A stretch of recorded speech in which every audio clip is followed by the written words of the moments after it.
I don't know if y'all know it, but we're gonna win. I don't know if you feel it, but we're gonna win. I don't know if you can see it, but we're gonna win. You got to understand, we're gonna win right now.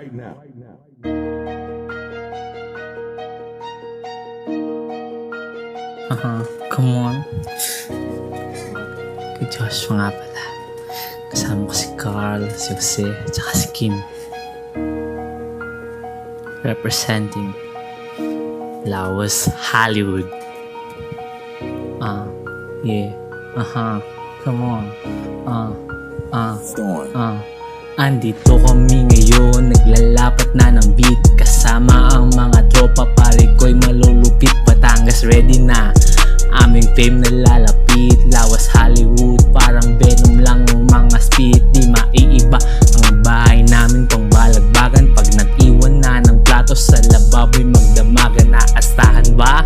Wala kayo sa'kin gang. Mga card mo baduy sa'min, alas lang na men. Pagkapasa sa akin ni Kuya Oswa ng mikropono, sinalo ko to na para bang kubot. Dahil tayo ay sanay sa ganto, tuwing tanghali bili kay Ate Shirley ng munggo. Sabay sasamahan mo pa ng malutong na chicharon, kasi alam naman natin yun ang best combo.